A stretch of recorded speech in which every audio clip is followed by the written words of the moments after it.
Namaskar and welcome to this exciting new episode of Sattology Debunking Mythology. Sat means truth, and which is a true, which is an opposite of myth, which means a lie, fake, or imagination.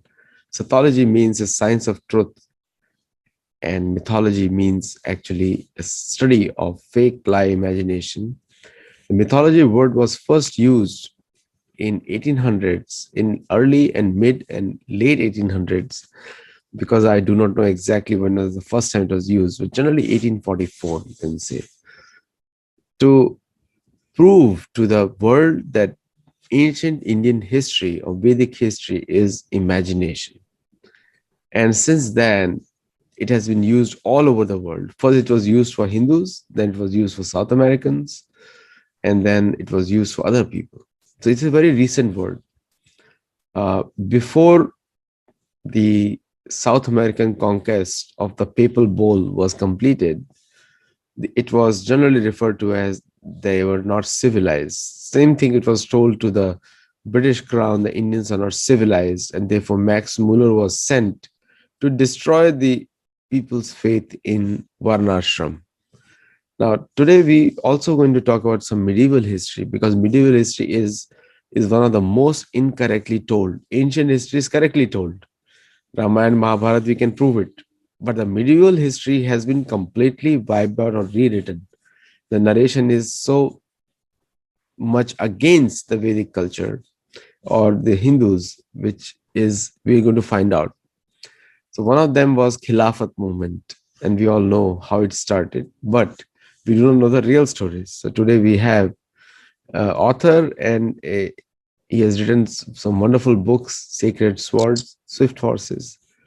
And so you let us welcome Shri Amit Agarwal. Yeah. Namaskar, Amit ji. Namaskar. Thank you. So Amit ji, like from the IIT to writing books. So how's the journey been? Yeah, it's a wonderful journey so far. I am taking keen interest in it, and seeing the response of my book, I am very much interested to write another book. And I have in fact completed 90% of that book. So this second book is about medieval history, but I have added 5 or 6 stories on that. The foremost is the Khilafat, and rest is about Kohinoor diamond. Another is of Vijayanagar, and then Lachit Barfukan of Assam. So all these stories are basically lost from the Indian memory or from the Hindus' memory, and they, as you told, they have been incorrectly told. So it was my endeavor to present it correctly in the concise form, so that lay Indian can understand that what has happened actually. So in that, the biggest chapter is Khilafat. So because Khilafat, very few people know about it, what it was all about, how it started, what was its effect on the partition, and then what is the current situation, what are the reverberations of the Khilafat in today's milieu. So all this thing I have written in the Khilafat chapter. So, and it's very distressing chapter. Distressing incidents has happened in the Khilafat duration. So let's hope you will like it, and other readers will also like it. So in this Khilafat movement, the origin of word Khilafat is Turkish, I believe, right? Yeah. Is a Turkish this thing. So yeah, why? Turkish, you can. Yeah, it can be said as Arabic also, because it is derived from the Khalifa basically. So Khalifa is basically, I think, Arabic word. In English, it is called Caliph, and Khalifa in Arabic. So it has transferred to all over the Muslim world. And then Khalifa, the post of the Khalifa has also been transferred many times. First it was originated in Arab, then it went to Persians, and then to Turkish, then to Egypt, and then finally to the Turkish, when it was abolished by Kamal Pasha in 19th century. So should it be called Khalifat movement or Khilafat? Actually, this question came to my mind also, but it is called Khilafat. Yeah. Because Khilafat means opposition. Yeah. So it might be that the British were very much against the Turkish Ottomans. At that time they were called. So maybe they were protesting the degradation of Khalifa. So the Khilafat word could have been originated from that also. Yeah, because the Caliphate makes more sense because of Yeah. Khilafat. Khilafat sounds very innocent. Caliphate is the one Yeah. sounds the most notorious. So, so tell us the history of the origin of this movement, and then also what. Then we'll come to the next part. Just tell us the history of origin because I do Yeah. not Yeah. know myself. Yeah. So actually, the Khilafat started. You can say the roots were basically started when the Aurangzeb died in 1707. So he was the most, you can say, the cruel Mughal emperor, and Muslims were in favor of him, and they were doting on him. They were praying to him, and he was the role model for the Muslims. So after 1707, when Aurangzeb died, slowly British started taking over the power from Mughal Empire. So the later Mughal emperors like Bahadur Shah, Jafar, they were very weak. So after the Battle of Plassey in 1757, 1747, sorry. So Battle of Plassey, virtually British were the emperor of the India. So Mughals were in the decline. So the position of Muslims were also in the decline. And what had happened in the medieval era, the banking and the big businesses were in the hand of Hindus, because Muslims were not allowed to take the interest on the loans, and they were not allowed to do the banking basically. So the Hindus had the tradition of education of their culture. So as soon as Mughals were replaced by the British, the Hindus found their calling, and they again, because of their educational background, they started having jobs in the British administration. And at that time, Persian and Urdu was being replaced by English. The Persian laws was also be replaced by the British law. So in all these things, Hindus find that they can do better than the Muslims. So British was at the top, and the second rung of the jobs and the businesses went to the Hindus. And suddenly Muslims found themselves at the bottom of the food chain. So from that 1707 till 1857, when the mutiny happened, the position of Muslims was very bad in India.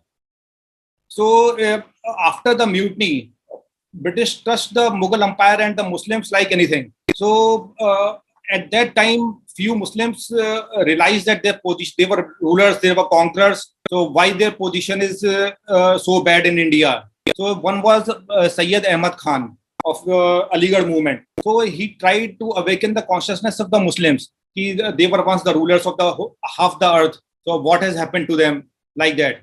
So and at that time, position of the post of Khalifa was with the Ottomans, the Turkey. So actually, the position of the Turkey was very strong at that time, 17th, 18th century. So whole Mediterranean ring was with them. They were controlling the Libya, they were controlling Egypt, they were controlling even Arab, and they were ruling over the Greece and the Yugoslavia, that Eastern Europe part. So the Ottomans were strong. But slowly and slowly, because of their educational background, their decline started. Industrial revolution also bypassed them.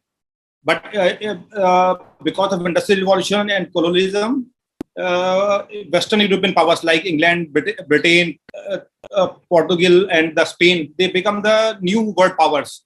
So the position of the Turkish Khalifa reached India somehow. So the Muslims here, they found that like them, the Turkish Khalifa has also declined. So they started rooting for them, and they made them their role model.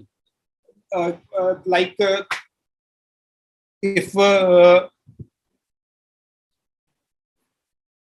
like so they wanted the position of Khalifa should regain their glory, their old medieval glory. So they started rooting for the Khilafat. They started rooting for the Turkish Khalifa. So what has happened? One gentleman called Muhammad Ali Johar. he was very peeved with such a degraded position of Khalifa. So he went to the Britain, London, to study the law, and in Oxford. So there he found that the position of Muslims were all over very bad in the world. So he petitioned the British that you should not do anything about the Khalifa. You should not cover the Muslim holy sites like Jerusalem, like in Makkah, Medina, etc. So when he came back to India, then he made one All India Khilafat Committee. So there he wanted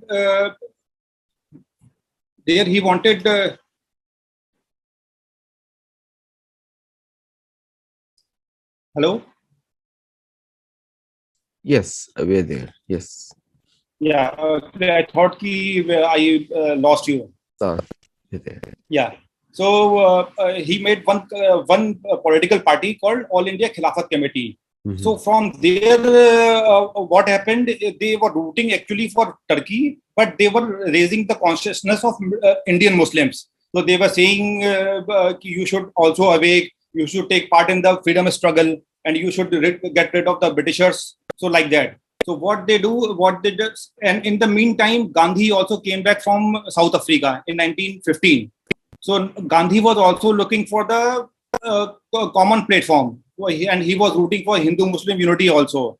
And Muhammad Ali Johar also knew that without the Hindus, the Khilafat movement cannot go ahead. So both were needing each other, Gandhi as well as Muhammad Ali. So they joined hands. Gandhi also wanted to launch a non-cooperation movement. So he wanted the Muslims with them, because he knew without Muslims, British would not give would not give independence to India. So both joined hands. But many Hindu leaders in the Congress were opposed to Khilafat, because they said these were of Muslim agenda, and we Hindus should not support the Khilafat, because in the end they will come back to hound us. So, but Gandhi didn't listen to them. So what happened?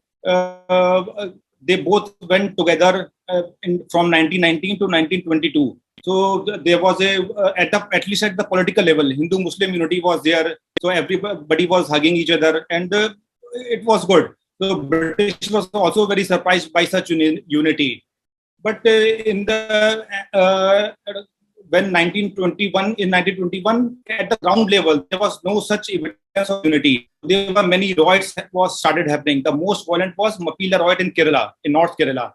So thousands of Hindus were killed by the Mapila Muslims for the no reason. Basically, their resistance was against the British, but they could not do anything to the British. So they started the riot against Hindus. So they killed at least 30,000 Hindus. They took over their property. So like that, like Mapila riots, there were another riots in Allahabad, in Kanpur, in Kalat, in Sindh. So there are numerous riots happening all over the India. So the Hindu leaders of the Congress, like Bal Gangadhar Tilak, etc., was very angry with that. So they wanted to get rid of this Khilafat movement, their association. So in that 1922, the relations between the Khilafat movement and the non-cooperation movement started cooling down. So what happened because of these riots? Gandhi was also not very keen to be associated with it. So, but in the 1922, there was one incident called Chauri Chaura. So in that Chauri Chaura, many policemen were killed. So Gandhi abruptly suspended that movement, non-cooperation movement.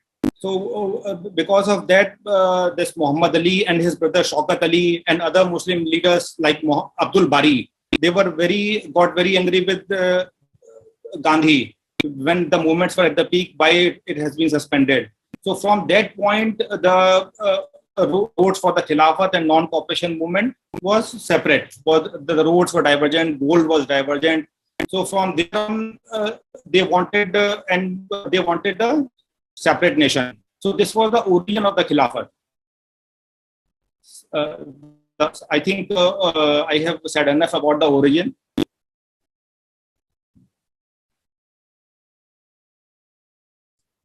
So coming back to the point, like so the Khilafat movement was actually responsible for division of society.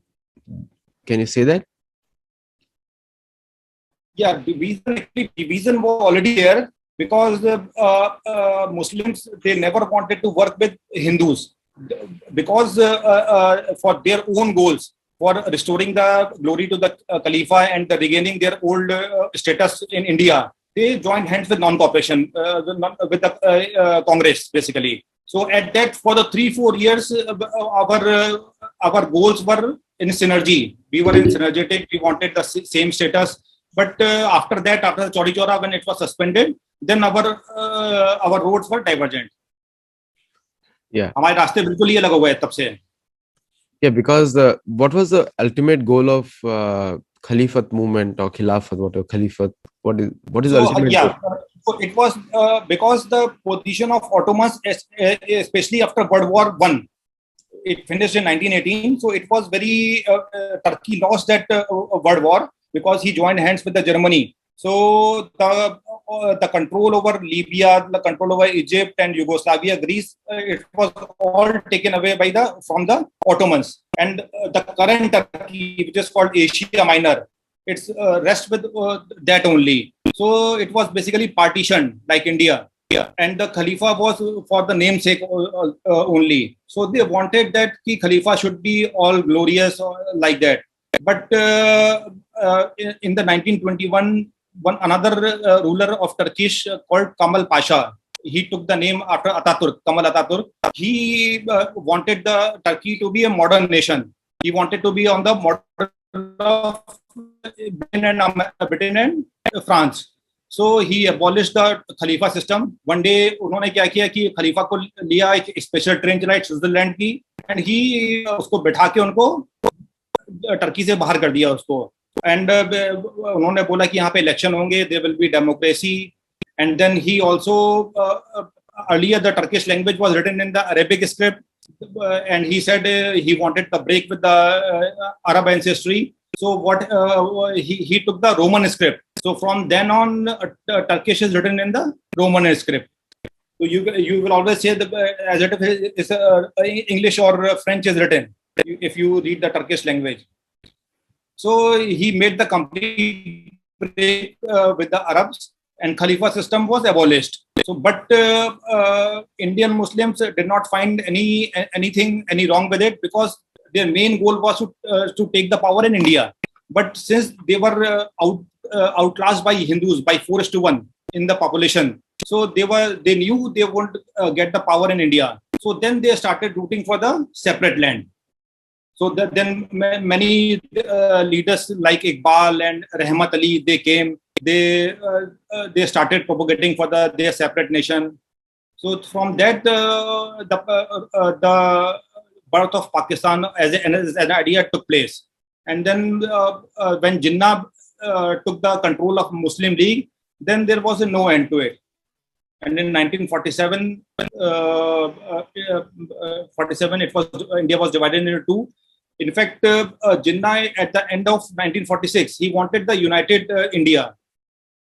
In 1945, cabinet mission came, and he said only three things will be common. It will be total federal structure on the lines of United States of America.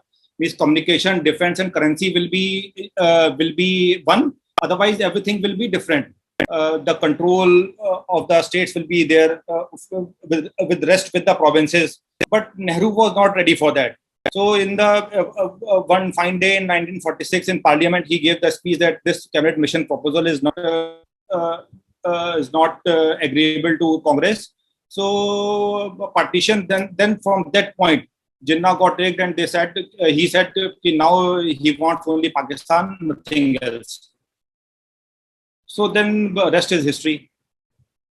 So one important question is, what can Hindus or other countries also learn from this? Because this is the same model which is being repeated in every other part of the world. So it happened in Russia, it can happen in US too, it can happen in India also again. So what are the lessons we can learn for the natives from this episode?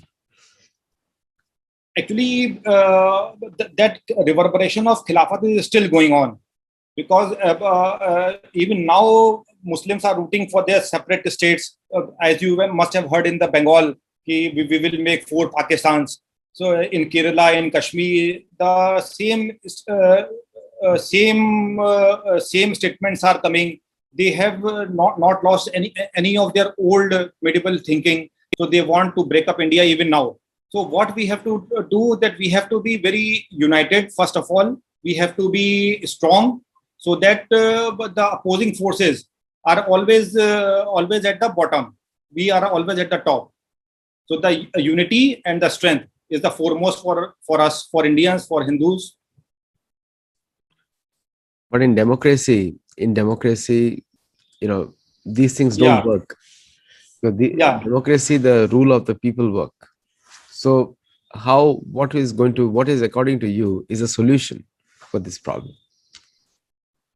Actually, you have rightly said, because of democracy, actually democracy works best in the homogeneous society. Ours is a very heterogeneous society. The minorities are very vocal, very violent. So actually democracy is not working. Only that the elections are happening, and Hindus are again at the receiving end. So I don't know what we should do right now in the current setup. So basically, again, I think we have to be united. We have to vote for the Hindu government. The voting is dependent on the demography. Yeah, So, see, the world over, democracy has balkanized countries throughout the world. yeah, You correctly said democracy works only in a homogeneous environment. And till 10 years back, America was also homogeneous, but now it has become heterogeneous. So, in America, also, democracy is facing challenges, which you can see in the last elections. Now, so the democracy which the US promoted to balkanize others is going to balkanize US also. So what is the solution for native countries? Because India is a native land. Hindus have been mm, living there for millions of years. From the yes, time I can say we don't know the history since when the Sanatana Dharma is there. So, but in democracy, that gets defeated completely because the guy who gets elected in the seat, he has the power. So they can drive decisions, they can change things. So what do you think Indians should do now? Because uh, first of all, Hindus are the only ones who are following the birth control. Nobody else is following. So yes. this is the biggest problem, Yeah. right? So you have rightly said, we should first stop the demographic change which is happening in India. So we have, and for the demographic change, the 3 articles, I think Article 25, 29, and 30 are responsible for the demographic change, for the increase in the population of Muslims and the Christians. So you can say, I have written this in my chapter of Khilafat, from 1947 to 2011, Muslim population has grown 4 times, while Hindus only 2 times. So we have to stop the birth control. We have to stop the demographic change, and we have to.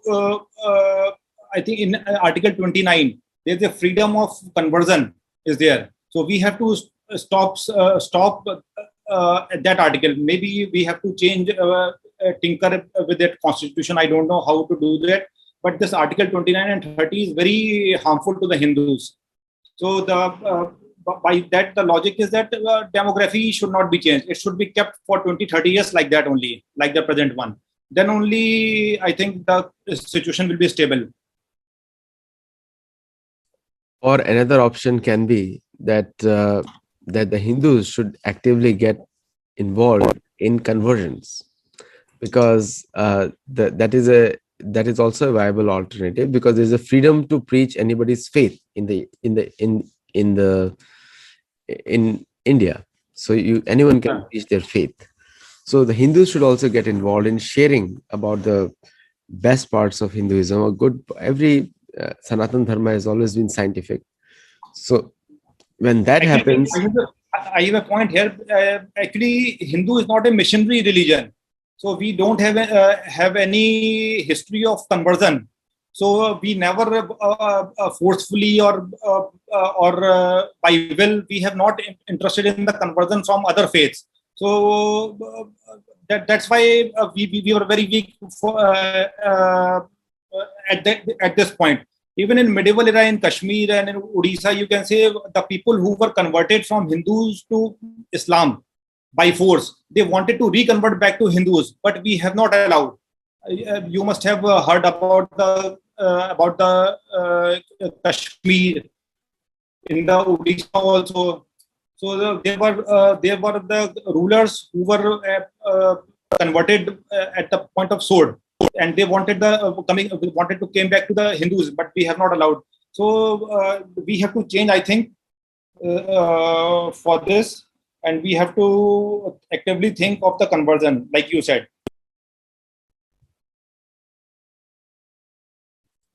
See, in many parts of in many parts of India, there is a gender shortage. I say that there are more males than females, especially in the Hindu community.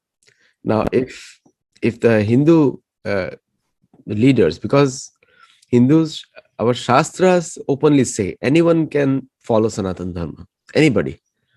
Yeah. It is not a requirement that you have to be born into Sanatana Dharma to follow Sanatana Dharma. Anything outside of Sanatana Dharma is called adharma. So it's very clearly given in the Shastra. So I do not see any blockage, because see, understand one thing, that in the case of Abrahamic faith is driven by a book from a central location. It's a political philosophy. Yeah. For Sanatana Dharma, anybody can follow. There are so many people with Muslim names, but they are following Sanatana Dharma. So many people. And they regularly even come on the YouTube and talk about it. So it is happening on a regular basis. So I do not see we don't have to change anything. We have to just welcome them. That's it. And we don't have to give a stamp of Hindu also, because we have to spread the education more. Automatically, people are going to follow.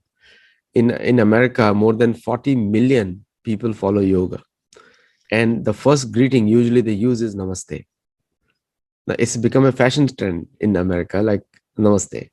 I remember when Prime Minister Modi visited here, and he spoke to the American Parliament. He said, 30 million people follow yoga today. And he said, we still have not asked for patent on yoga. And everybody started laughing. The point he made was that more people following yoga. So technically, they are all Hindus, technically, because they're following the same principles. So why not that kind of soft approach work? Why do you think it cannot work? You see, the 13 or 14 million people are too less for the promotion of Sanatan. So we have to be, I think, little more aggressive and little more indulgent and little more stressful in teaching about our Sanatan Dharma, our Hindu philosophy, so that at least the conversion from Hindus to another religions stops. So that is my take, actually. See, I'm saying 30 million Americans follow yoga. And that was in 2016, 2017. Okay.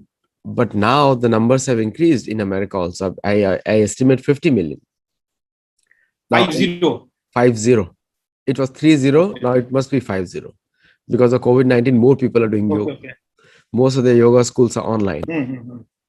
Now, but in the case of India, and also, if somebody doesn't know, Bhagavad Gita 18th chapter, maybe read between 60 to 18.60 to 18.70. Read all these shloka, if anyone wants to read. You will see Krishna saying that one who explains about Sanatana Dharma to others is very dear to me. He says, one who explains this Bhagavad Gita to others about me is very dear to me. Now, this is a direct promotion by Bhagwan himself. So what else you need? Yeah. What else? I hope Why this continues. why don't people follow? Yeah, I hope this way continues. Safe. The we I know Shastra it is said, Dharmam to Sakshat Bhagavad Pranitam. Very famous sloka, very famous sloka. It means that Bhagwan decides dharma. He's the ultimate judge of dharma. Now, dharma doesn't mean religiosity. Dharma means many things. Dharma means logic, reasoning, governance, military Mhm. warfare. Dharma is everywhere, including chemistry. Uh, the dharma of water is saralta, liquidity. So Yeah, why yeah, not? Why not use the words of the? You have to say straight coming from the source. And he's asking you what else you need to change. I don't understand. What do you think according to you? What else needs to be changed?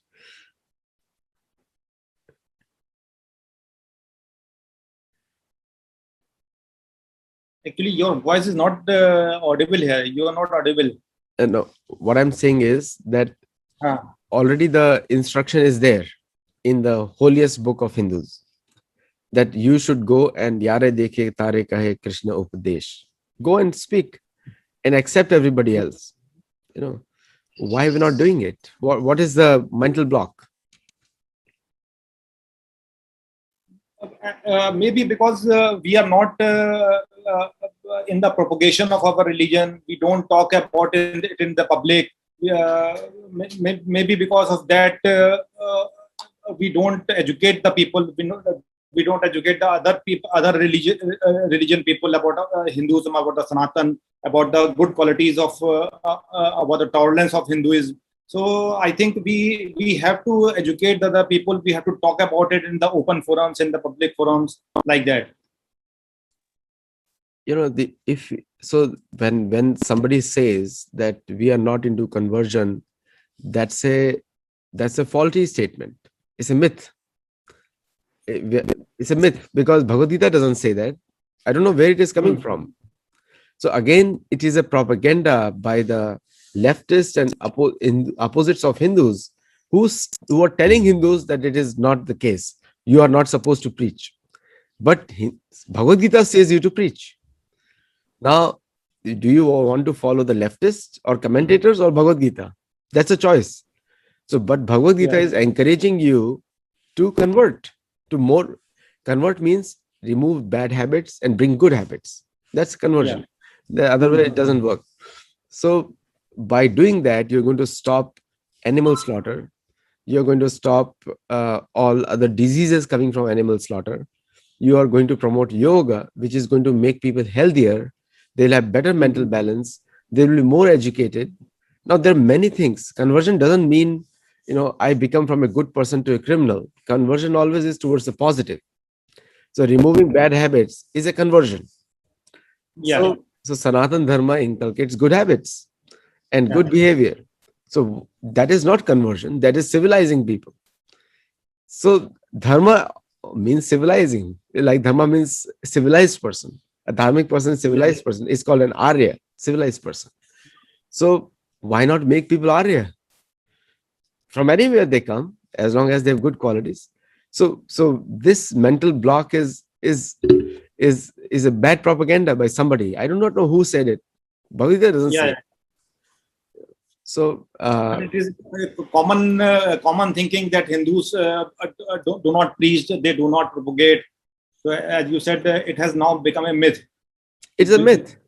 Yeah, It's a myth because throughout the world, if you look at Ravana Yudh, it's a dharma versus adharma. hmm. Ultimately, adharma was punished. Duryodhan versus Yudhishthir. Duryodhan was punished. But why the new world of demographic fights based on the book, which is to capture the democracy? Again, we have to use the same principles: dharma versus adharma. What happens if people become adharmic? People keep fighting. Look at any of those countries run by Abrahamic faith, 56 Islamic countries. Not a single one is safe. So why Yeah, you want that? Why you want that? That's adharma. yeah, So this is the biggest basis for us to go out and talk about it. Don't you think so? yeah, because So it's, again, it is a, yeah. So it's again Yeah, a yeah. myth which is being told to us, and we are still living in it. So, what else Mm-hmm. in your book that you have written which can influence people to understand and make positive solutions?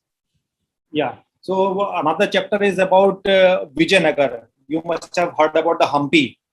So Vijayanagar was the most militarized Hindu empire in South India in the Deccan in 15th and 16th century. So it acted as a bulwark against the Delhi Sultanates. So because of them, South India was remain safe, and it was the cradle of our Hindu civilization in those centuries, 15th, 16th centuries. So, there were Deccan Sultanates also like Bahmani Sultanates, Bidar, like that. So they joined hands to defeat the Vijayanagar Empire.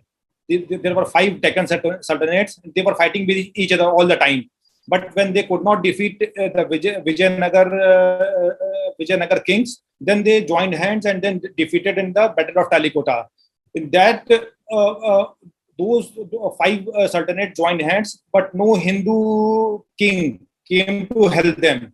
So, what I want to stress on this, that the Hindus should help each other. They haven't helped in the medieval era. So that's why we lost the battles when we were brave. Were having a strategic acumen, but we could not defeat them, the Mughals and the sultanates, like that. So the takeaway from that Vijayanagar defeat was that uh, even though we were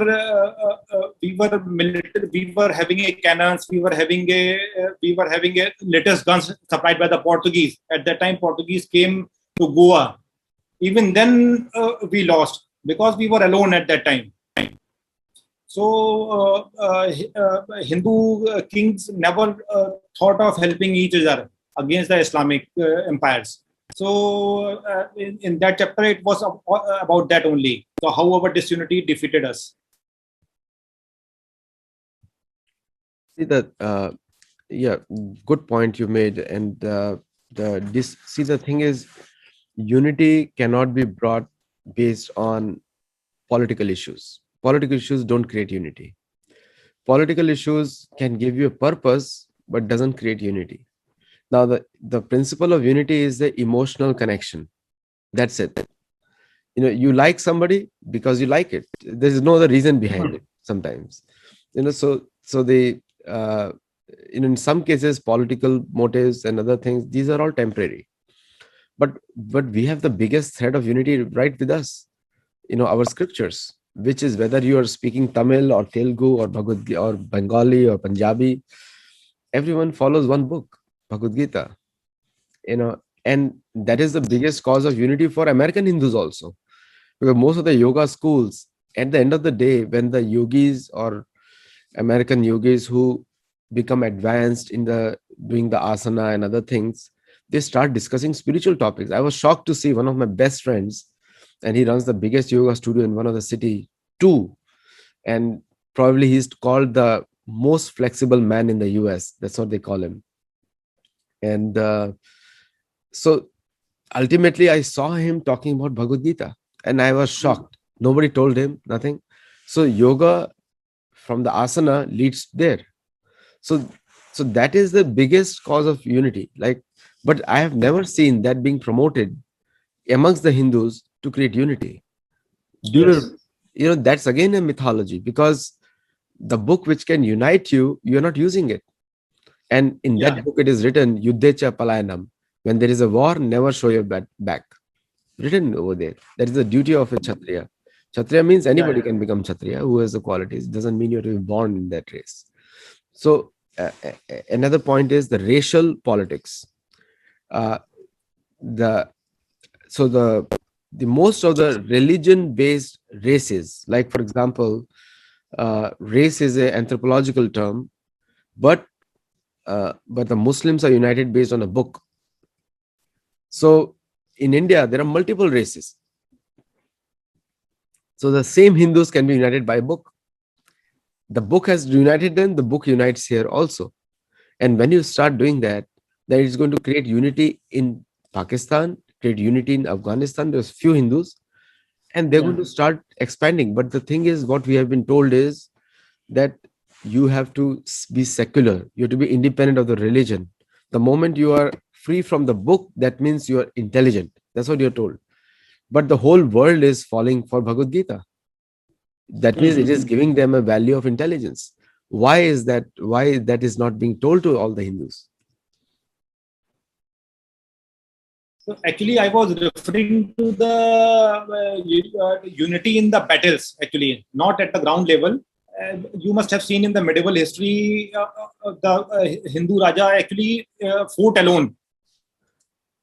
If there was Chalukyas, then Rashtrakutas and Rajputs didn't help him. If Rajputs were fighting, then other Chalukyas and Rashtrakutas did not help him.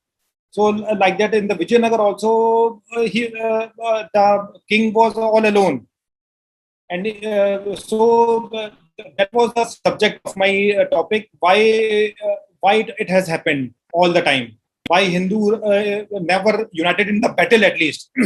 So even they were intermarrying with each other, but somehow in the battle they found alone themselves against the Islamic invaders. So that was the subject of my book. Why it has happened. No, that's a good point. And I again see, again we have to go back to Mahabharata there again. And I'm not. I really like, because this medieval history I already told you I do not know much. So Mm-hmm. I don't know the details.